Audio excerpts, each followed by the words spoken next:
I ain't a killer, but don't push me. Revenge is like the sweetest joy next to get. All right, let's go. What's good? I'm gonna try to shut the F up.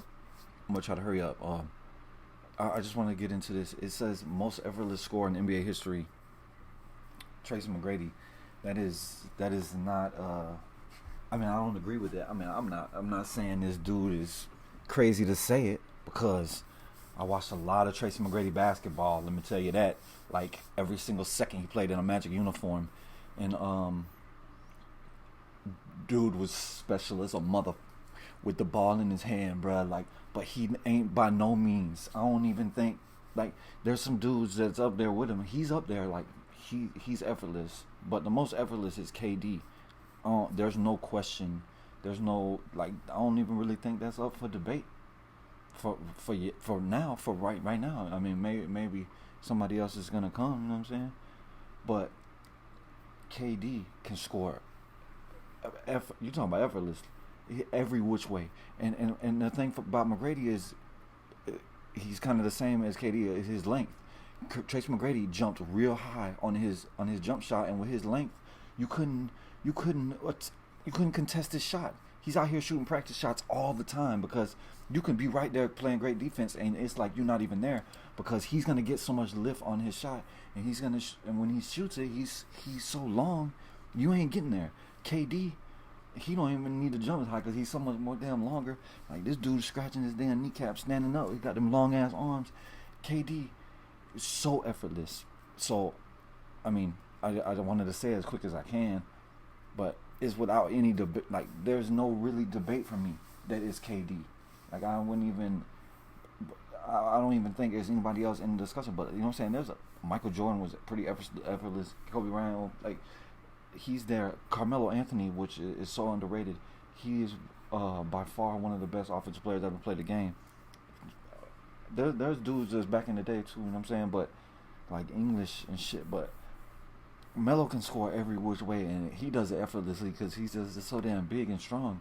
But he can score out, you know, he can do every which way. But McGrady is special, and I just wanted to watch it because Tracy McGrady is underrated as far as his place, as far as greatness, because Tracy McGrady should be way high.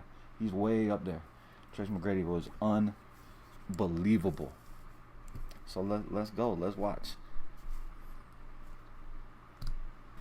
Let's do this. It's really a shame Tracy McGrady's career was beset by so many injuries, robbing us of his prime years as one of the best scorers the NBA had ever seen.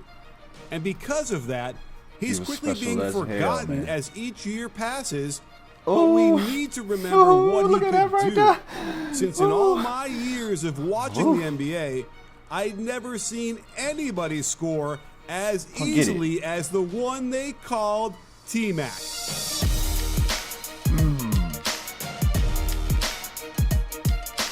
It's KD, man. Before you go looking up his career field goal and three-point percentages and start yelling at me that he didn't score that easy, I'm just telling you that he's a guy who was effortless in his ability to put the... I know this don't mean shit for this video, but I so wish that Tim Duncan wouldn't have been talked back by David Robinson and his wife, or his old lady, his girlfriend, or whatever she was at the time, because Orlando wouldn't allow her on the team plane. She wanted to go on the team plane, but Orlando was not going to allow it. But he was still going to come, and David Robinson talked him back. If I could have had Tracy McGrady and Tim Duncan on my squad at the same time while Grant Hill was hurt, we were going to have all three of them. Grant Hill could have stayed hurt. I ain't need Grant Hill. All I needed was T-Mac and then Tim Duncan. I would have had some chips. You know what I'm saying? I had a ring on my finger by now. But now I don't. I need to have a ring before I die. I should have had rings with Shaq, but they want to lowball his ass. In the basket. He'd like to hang in the air on his jump shot, which would certainly lead to plenty of inconsistency. He'd like to hang in the air on the ball in the basket. He'd like to hang in the air on right there. That is on Keem the Dream right there. You should have that poster hanging up in your house, T-Mac. You know what I'm saying? I dunked on Keem. Dunked on Keem Olajuwon. Jump shot, which would certainly lead to plenty of inconsistency, but he had so many moments when he got going, and it was almost like there wasn't anyone playing defense on him, despite being up in his grill and contesting to the point of just about blocking the shot. McGrady was a bit of a missing link in the NBA, a connection to the glory days of the 80s when small forwards posted up a ton. Missed those Guys days. like Adrian Dantley and Larry Bird would be at the top of the league in scoring. Real basketball. And McGrady was so long take that dudes' he had a heads off out size here. advantage almost every time. Hey, look, that's T. Lue right You there. can see a good example of how the defense just T. didn't Lue. matter with his turnaround high release. The post-up was a way to get him a 12-footer. Even when they had a guy easy close shot, to his like, size, he's gonna like make that Fox here, at a they high knew clip. exactly how to get it to him. And again, it becomes an open 12-foot layup. He's gonna make that What about a particularly 10. I liked almost at about his 100% postgame is how right there. quickly he attacked on the catch. Like, the How dude was are you just supposed to stop this turnaround? Unbelievable. And check So how underrated, he lifts both man. feet in the air while rotating to face up. Then the jab step gets an opening to the middle before they're forced to foul him.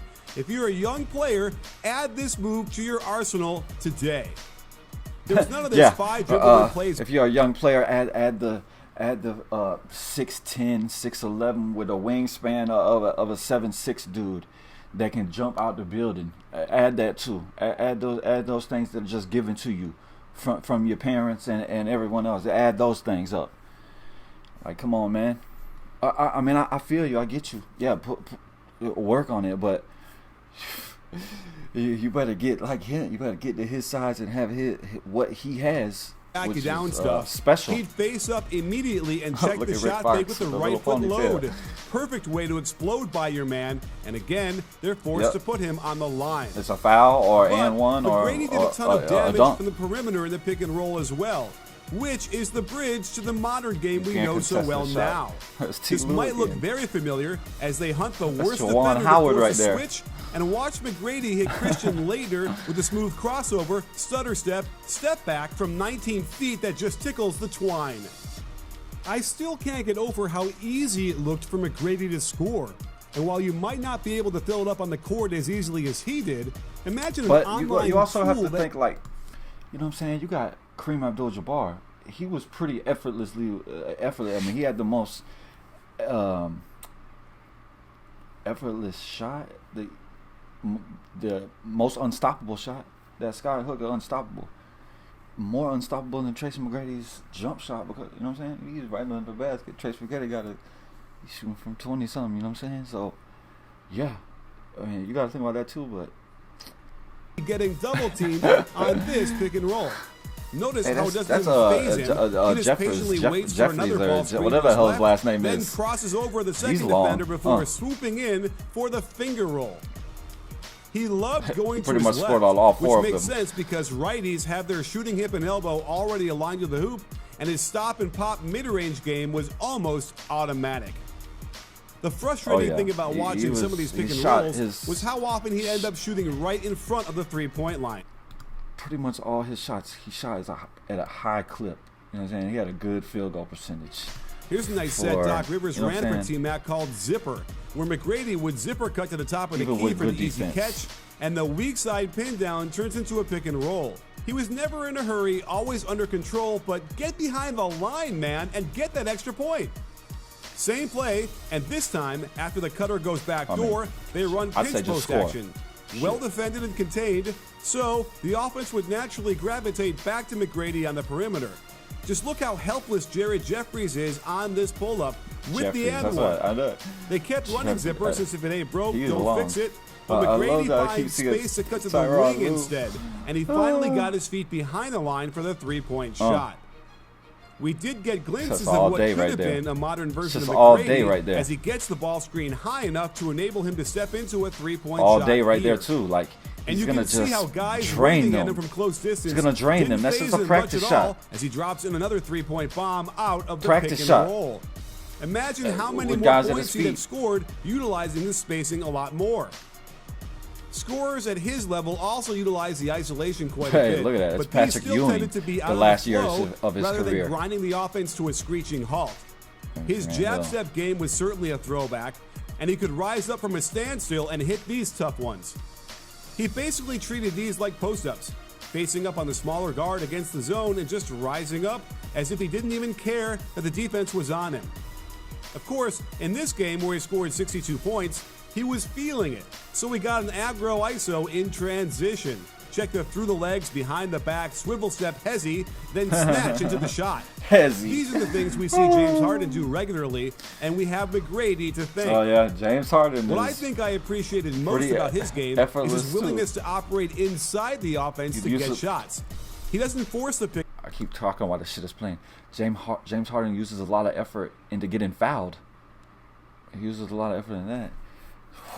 Putting the ball, putting it wherever he thinks he needs to put it. You know what I'm saying? I need to put it all the way out, so you're going to come across my arm, and I make it look like you came across my arm, even if you don't. He's about to pull up right there, ain't he? This dude's about to pull up right there. Instead, sprinting off a handoff to find a three-pointer, again, as if there wasn't any defense there. And he'd fill the lane in transition to the corner, getting this look generated by his teammates. Best magic player ever. He had a way of eluding his defenders, too, sliding off this pick to the open spot. I wonder how many people watch this video and don't even know who the hell Darrell Armstrong is. Hitting the wide-open jumper. And here's another throwback, the shot fake one dribble pull-up. While it's a beauty, nowadays he would have sidestepped and stayed behind the three-point line. While Mcgrady liked to glide around the court smoothly, there is no denying his incredible athletic ability. When he needed it, no doubt. He could uncork a staggering display of athleticism that would remind you of Michael Jordan or Kobe Bryant, with an assortment of finishing packages around the rim that would make you just shake your head in amazement. One thing I caught in this clip of his jump shot is the rhythm he generated off the dribble. Notice how his knees are bent and completely loaded before the ball has begun to swing up into the shot. That is perfect. At this point, he'll hang in the air and make this a two-motion shot, which is like I was saying earlier, like would have led. He gets so high at the height of his jump shot is when he's going to release the ball. He's so high up with his length. It doesn't matter. Like it doesn't matter what you are. You be Manute Bol. Like doesn't matter what you are. He's getting that shot off, and you're gonna be draining him. To a lot of the streakiness we saw throughout his career. In the 02-03 season, we got an early glimpse of what the NBA was to become, as he took over 6 threes a game and averaged over 32 a game plus 5.5 assists. Sadly, Grant Hill was broken down for much of that season, and they didn't have much else. And yet, Mcgrady carried the Magic to 7 games against a team that would win the title a year later. And who can forget when he led the Houston Rockets back from an 8-point deficit by scoring 13 points in 33 seconds. That was some Reggie Miller stuff right there. Some Reggie Miller shit right there. That's some Reggie Miller stuff. Yeah, I'll never forget that. That was wild. Shot more improbable than the next. But sadly, this was one of his last hurrahs before the injuries sidelined him for huge stretches during the rest of his career. To add to his impressive resume, he made the Hall of Fame in 2017. He's from Auburndale too. Like he's from right down the road from Orlando. He only had 7 seasons since he made the All-Star team he's from 7 times Orlando, and was voted All-NBA 7 times as well. Without question, it was his ability to score so easily that left an indelible impression on so many people's minds, despite the injuries, and earned him a place among the pantheons of all-time greats. Oh man, yeah, he's one of the greatest ever, man. Of all the players from earlier eras that could have benefited the most from playing in the modern NBA, I'd probably nominate Tracy Mcgrady as the guy who would have gained the most from the spacing and the pace. It wouldn't be hard to imagine him taking 10 threes a game, hitting 40% of them, and posting up as well at a high percentage. So, the next time you get into an argument as to who was the easiest scorer in the NBA, but you can mention the KDs and the Kareems all you like. I'll take KD. But for me, it will always be Tracy Mcgrady. Hey, I don't blame you for that. You know what I'm saying? I can't. It's not like I think you're wrong. You know what I'm saying? Like, that's cool. Just like other things that we're gonna get into soon. I'm just been waiting. I don't know, but yeah. Hey man, I love Tracy Mcgrady, but I'll take KD as far as effortlessly scoring over anyone. Just anywhere. It's just he's longer than Tracy, and he can shoot better. Like Tracy McGrady could shoot. But like you said, he can't go. He can't get streaky, but he can shoot, and he shoot at a high percentage. But KD is a far better shooter. KD is one of the greatest shooters we've ever had play the game. That I just wanted to watch that because Tracy McGrady is so underrated, and yeah. I hope you enjoyed it. Hit subscribe for me. Till next time. Be easy.